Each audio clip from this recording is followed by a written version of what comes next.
Hello students, good morning. Once again I welcome you in the today's science class. Beta, as you know, last time we completed beneficial algae.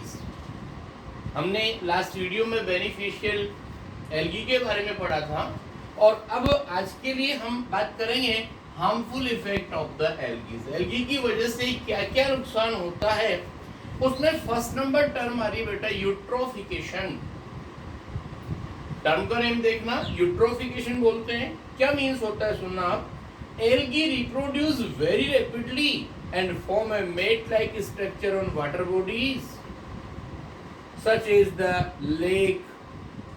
मतलब आपने देखा होगा जिसको अपन common language में काई बोलते हैं, तो जो भी वाटर बॉडीज होती है जो वाटर फ्लोइंग नहीं करती हैं,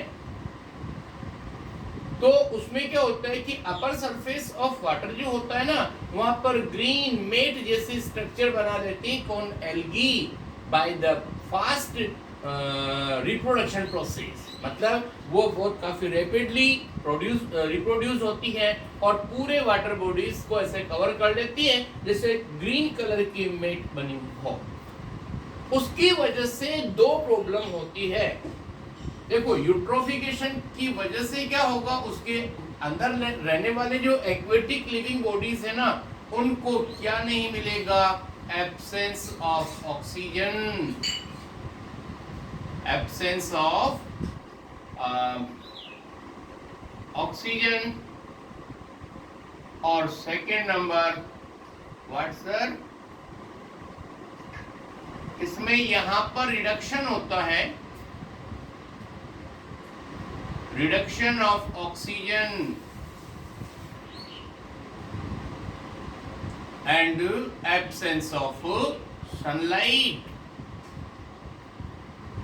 या रिडक्शन ही मान ले, जाती भी है तो बहुत कम जाती है, रिडक्शन ऑफ सनलाइट। इतनी बात समझ में आ गई। तो इसकी वजह से नीचे के जो लिविंग बॉडीज होते हैं उनको ऑक्सीजन नहीं मिल पाती है, बहुत कम मिलती है, सनलाइट ऐसे ही वो कम मिलती है। तो ये प्रॉब्लम क्रिएट होती है ड्यू टू द यूट्रोफिकेशन। और यूट्रोफिकेशन क्या होता है हमने बता दिया आपको, by the fast reproduction algae cover the complete upper surface of water body which reduce the level of oxygen and sunlight. This is known as eutrophication. इसकी वजह से वाटर के अंदर रहने वाले जो एक्वेटिक एनिमल्स होते हैं या प्लांट्स होते हैं उनको ऐसी प्रॉब्लम होती है।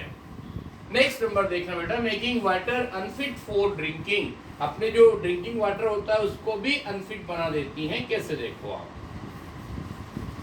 That is the algae such is ऑसिलिटेरिया।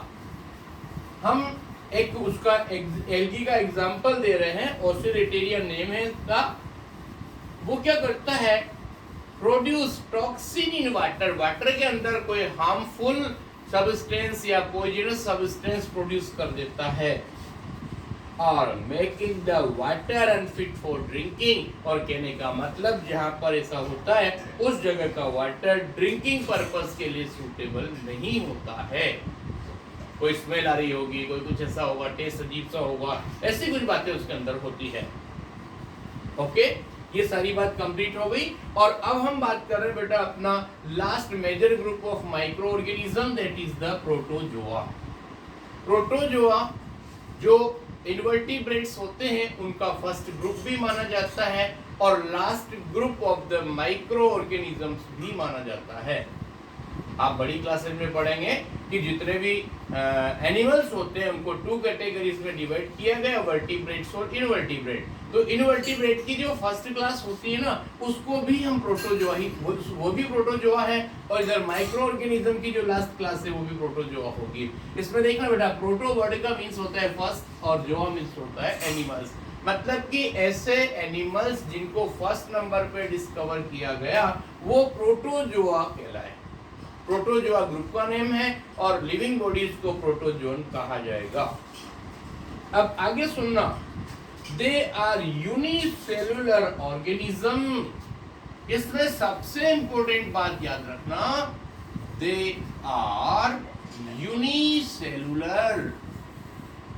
You know unicellular means they are made up of only single cell. Okay sir. इसके बाद आगे सुनो, क्योंकि इसके अंदर सारे जो करेक्टरिस्टिक होते हैं ना वो एनिमल लाइक फीचर्स मिलेंगे इसमें. Please remember animal like features. उसके बाद हम बात कर रहे हैं हैबिटेट. ये बहुत सारी जगहों पर आप जानते हैं हैबिटेट मतलब लिविंग प्लेस होता है. इसमें कुछ नेम बता रहे हैं आपको. That is the first in water bodies, pool, tank, soil. देखना आप यहाँ पर पूल और yes pool and that is the okay such as the pool, ditches और इसके अलावा टैंक, सॉइल और inside the human body. Please remember inside human body. और इसके अलावा और बता रहे हैं आपको एनिमल बॉडीज, इंसेक्ट और दूसरे एनिमल के अंदर भी प्रोटोजोन अवेलेबल होते हैं इनसाइड द एनिमल बॉडी. इतनी बात समझ में आ गई आपको. इसके बाद साइज रेंज बता रहे, मतलब सबसे छोटा कितने साइज का होगा और सबसे बड़ा किसका. तो यहाँ पर देखना 2 to 200 माइक्रोन इतना होगा. सबसे स्मॉलेस्ट 2 माइक्रोन का होगा और सबसे लार्जेस्ट प्रोटोजोन होगा वो 200 माइक्रोन्स का होगा. उसके बाद नेक्स्ट नेम आ रहा है बेटा that is the nutrition. Nutrition में क्या होता है, all protozoan have heterotrophic mode of nutrition.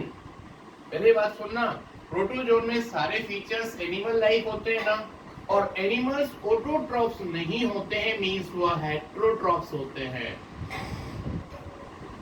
लेकिन एक एग्जांपल है, उसका नेम है बेटा यूग्लिना.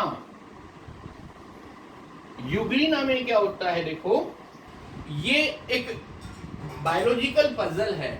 उसको हम प्लांट कैटेगरी में भी मान सकते हैं और उसको हम एनिमल कैटेगरी, मतलब डिवाइडिंग बॉर्डर लाइन है. यूग्लिना एक ऐसा लिविंग बॉडी है, उसके अंदर न्यूट्रिशन के हिसाब से प्लांट फीचर्स भी अवेलेबल होते हैं और एनिमल फीचर्स भी डेवलप होते हैं. देखिए कैसे, मतलब उसमें प्रेजेंस ऑफ क्लोरोप्लास्ट होता है, तो वो in the presence of sunlight photosynthesis से भी अपना फूड बना सकते हैं. इसके अलावा उनमें माउथ जैसी ओरल ओपनिंग होती है. अगर फोटोसिंथेसिस से वो काम कंप्लीट नहीं होता है तो वो एनिमल लाइक छोटे छोटे स्मॉल जो इंसेक्ट्स वगैरह या कुछ और भी जो माइक्रो ऑर्गेनिजम्स होते हैं उनको फूड की फॉर्म में ले सकता है. That is the Euglena. तो यूग्लिना के अलावा बाकी सब हेट्रोट्रॉफ्स होते हैं, but Euglena is autotroph and heterotrophs. दोनों कैपेसिटी है इसके अंदर हेट्रोट्रॉफ्स. इतनी बात समझ में आ गई. उसके बाद दे मे बी, अब जब ये हेट्रोट्रॉफ्स है ना, तो ये अपना बाकी जो हेट्रोट्रॉफ्स हैं इनकी 2 कंडीशंस होती हैं. या तो ये पैरासाइट की फॉर्म में होते हैं, पैरासाइट, या फिर सिम्बायोटिक होते हैं. Symbiotic means you know, symbiotic का मतलब the mode of taking food in which two living organisms are living together and both are benefited, that is symbiotic. यहाँ पर पैरासाइट में आप जानते हैं 2 टाइप्स होती है यहाँ पर, एंडोपैरासाइट या फिर एक्सोपैरासाइट. तो ये एंडोपैरासाइट होते हैं यहाँ पर जितने भी होते हैं. उसके बाद हम आगे की बात करें बेटा about the shapes. They exist in the variety of shape. देखो प्रोटोजोन जो भी होते हैं ना, उनकी शेप किसी भी टाइप की हो सकती है, क्योंकि एक सिंगल सेल होती है और सेल के अंदर प्लाज्मा मेम्ब्रेन होती है और उसकी शेप और साइज अपने हिसाब से कुछ भी हो सकती है, इरेगुलर मानते हैं, स्पेशली अमीबा। स्ट्रक्चर का नाम सुना होगा, इसके अंदर फर्स्ट जो एग्जांपल होता है ना वो अमीबा का होता है, दैट इज अमीबा। दूसरा और होता है पैरामीशियम। ये 2 एग्जांपल इस ग्रुप के अंदर आते हैं।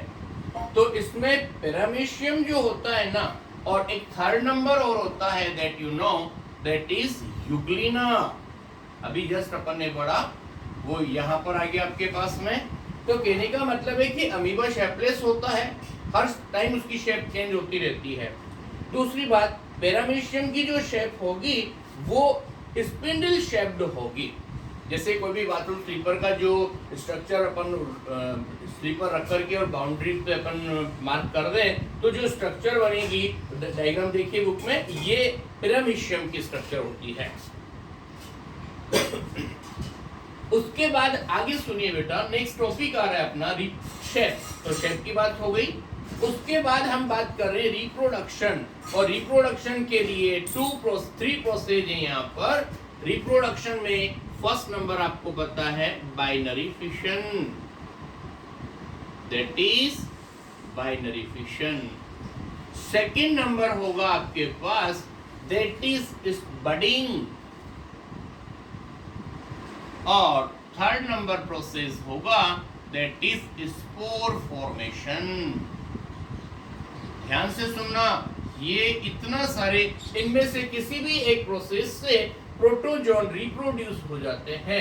बाइनरी फिशन के बारे में हमने आपको बता दिया, breaking down into the 2 parental body 2 या 2 के मल्टीपल्स की फॉर्म में डिवाइड होती है। और बडिंग आप जानते हैं, पेरेंट बॉडी के साथ में एक छोटी सी बड डेवलप हो जाती है, धीरे धीरे वह ग्रो होकर के या तो सेपरेट हो जाती है या उसी के साथ में अपने लाइफ चलने देती है। और स्पोर फॉर्मेशन आप जानते हैं, जो कुछ लिविंग बॉडीज के अंदर seed like black structure available होती है, उनको बोलते हैं स्पोर। तो उनसे भी स्पोर फॉर्मेशन प्रोसेस से रिप्रोडक्शन प्रोसेस होता है। इसके बाद हम आपको 2 बातें बता रहे हैं। First one that is the beneficial protozoa क्या होते हैं। यहाँ पर देखिए, यहाँ पर हम पहले बात कर रहे हैं आपको बेनिफिशियल प्रोटोजोआ, जो अपने लिए यूजफुल हैं उसकी बात कर रहे हैं हम, बेनिफिशियल प्रोटोजोआ। अब बेनिफिशियल प्रोटोजोआ के अंदर सुनना, आप क्या बता रहे हैं हम, देखिए। Yes sir, first point, protozoan form an important link in the aquatic food chain. Please remember, beneficial protozoa, इसमें फर्स्ट पॉइंट आपके पास आ रहा है, form A link, yes, they form a link, important link, and important link, they form an important link in aquatic food chain। देखिए, आप जितने भी living bodies होते हैं वाटर के अंदर, उसकी बात बता रहे हम, उसमें एक्वेटिक फूड चेन को फर्स्ट नंबर जो फूड देने का जो काम करते हैं, उनका स्टार्टिंग प्रोटोजोन से होता है। जितने भी बड़े एनिमल्स वगैरह होते हैं वो उसको अपने फूड की फॉर्म में काम में लेते हैं। और उसके बाद नेक्स्ट आ रहा है दे फीड ऑन एल्गी। देखो, ये एल्गी को फीड करते हैं, और इसके बाद में and eaten up by the larger aquatic animal. फिर वो लार्जर एक्वेटिक एनिमल को क्या करते हैं, फीड करते हैं। तो लार्जर एक्वेटिक एनिमल्स इनको यूज कर लेते हैं। तो ये इस तरह का एक फूड चेन का लिंक चल रहा होता है। Protozoans living in a gut of ruminants and help in the digestion of cellulose. यहाँ बता रहे बेटा, जो ruminants होते हैं, काऊ बफेलो वगैरह, इनके ruminants के अंदर प्रोटोजोन अवेलेबल होते हैं और वो help in digestion. Please remember, they help in digestion in ruminants। या रूमिनेंट्स की बात आपको समझ में आ रही है। और इसके बाद दो बातें और बता रहा हूं मैं आपको, that is the harmful protozoa. 2 minute. Harmful protozoa की मीन्स क्या होता है? हार्मफुल प्रोटोजोआ में फर्स्ट नंबर बात कर रहे हैं हम disease in humans. Disease in humans मतलब अपने अंदर कौन कौन सी डिजीज डेवलप करते हैं वो आप याद रखेंगे। That is the amoebic dysentery, sleeping sickness, malaria. आपको पता है जो मलेरिया होता है वो भी एक प्रोटोजोन से होता है, उसका नेम होता है प्लाज्मोडियम। और एक नेम यहाँ पर आता है that is amoebic dysentery. Yes, amoebic dysentery. और इधर से बताया आपको what? Sleeping sickness. Sleeping sickness. Okay, ये सारी बात इसमें हो गई। और इसके बाद देखो डिजीज इन एनिमल्स की बात कर रहे हैं बेटा।